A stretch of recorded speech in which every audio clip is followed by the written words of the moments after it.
الحمد لله ربنا سترها، الحمد لله ربنا عداها على خير، الحمد لله ياسر طلعها من على خط المرمى. سامحناك يا ابن عم ابراهيم على اللي انت عملته فينا طول الموسم. الحمد لله ما عندناش بقى امسك يا هريدي تفويته، كان يعني بيحاول ان هو يفوت الجون الثاني وما عرفش. ما عندناش الكلام ده، بنلعب برجلينا في الملعب، ما عندناش بقى لا فساد ولا عندنا طرمخه ولا عندنا غيره. لا عندنا واحد واقف على الخط ويسلم على لعيبه الخصم وشد حيلكم والكلام، ما عندناش الكلام ده يابا. ف امبارح مباراتنا قدام سيراميكا كانت مهمه جدا، الثلاث نقاط بتوعها، واداء بقى مش اداء، انت لسه لك 4 نقاط، قفل الدوري، تحتفل باذن الله.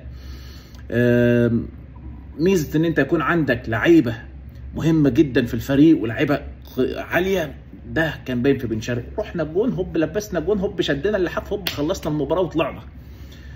الكرة بقى كانت بترجع للشناوي كتير في المباراه امبارح، كانت تعصبك، كانت تخليك تغلي في المباراه. يعني بص احنا كنا قليلين في الفرص، لكن يعني الكرة بتروح للشناوي امبارح الواحد كان بيمسك قلبه. يعني واحده ده الشناوي كان هيلبسنا جون في الكورنر امبارح، فانت في اي كرة من دول ما تخلعش من تحت رجله، فالواحد ما كانش مطمن بصراحه. نرجع ونقول 3 نقاط مهمين جدا، 3 نقاط. بقينا بقى لسه البنك الاهلي، بقينا لسه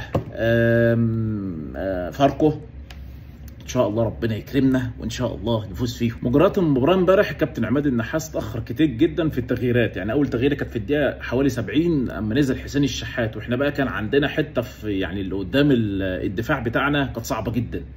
يعني انت ما كنتش مطمن للسوليه ومروان عطيه، الاثنين كانوا دايما ساحبين لقدام، والحته دي فاضيه جدا جدا، وكان بيجي الخطوره كلها منها. واحده جت لنا في الشوط الاول كنا نترزع منها جون، الواد فخر رقاي الحمد لله ربنا يعني بص اتاخر شويه، وتقدر تقول يعني عما قفل عليه العش، راحت بقى مش عارف لمين مرعي هوب حطها في السماء الحمد لله، او جت في الشناوي طلعها. فالحمد لله خلعنا من الكوره ديت. بص بقى الحته دي اتكررت كتير، وحتى في الشوط الثاني يعني الدقيقه الاخيره، يعني انت برضه حته القلب دي هوب متعفرطه راكبها جن. الكابتن عماد النحاس ما قدرش ان هو يعالجها في طول المباراه، ونقدر نقول عدت على خير. كابتن عماد النحاس اكيد كان مفكر في ال3 نقاط المهمين لمباراه سيراميكا.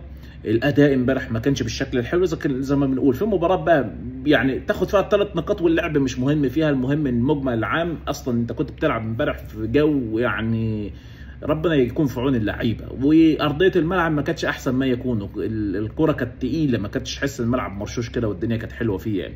فمجمل عام انت خدت اللي انت عايزه، ال3 نقاط، ضغطت على بيراميدز في مباراه الزمالك.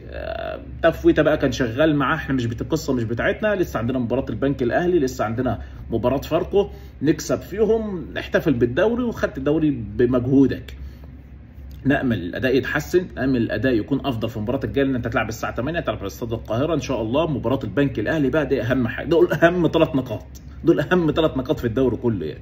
فربنا يعدها على خير. البنك الاهلي بيلعب مرتدات سريعه جدا، وعندهم لعيبه عاليه جدا وقوه بدنيه، شفناها المباراتين اللي فاتوا قدام الزمالك وقدام بيراميدز، لكن ان شاء الله هتكون معانا، احنا هنكون ضاغطين عليهم ان شاء الله. لعبتنا بتقولها في الملعب هتقدر ان هي تحقق المطلوب ونكسب المباراه ديت باذن الله. نامل يكون اختيار المدرب ريفيرو ده يكون يعني في صالح الاهلي ان شاء الله باذن الله. كابتن عماد النحاس هيكون اضافه ليه كتير جدا لو هو موجود معاهم مدرب عام. في نفس الوقت نامل المدرب يكون عنده طموح، المدرب يكون يعني حابب يكتب تاريخ، ده هتفرق معاه كتير جدا، ويكون شخصيته قويه ان هو يقدر يسيطر على غرفه الملابس. لو نفع فيهم بص هيعمر معانا، ما نفعش فيهم ما نتاخرش كتير في شيله، عشان ما نتعبش ونجيب غيره. فنأمل ان شاء الله يكون في اختيار لصالح الفريق باذن الله، ويكون في التوفيق من الكابتن محمود الخطيب باذن الله. ان شاء الله نكسب البنك الاهلي الجاي، ان شاء الله نفرح بالدوري من مباراه البنك الاهلي.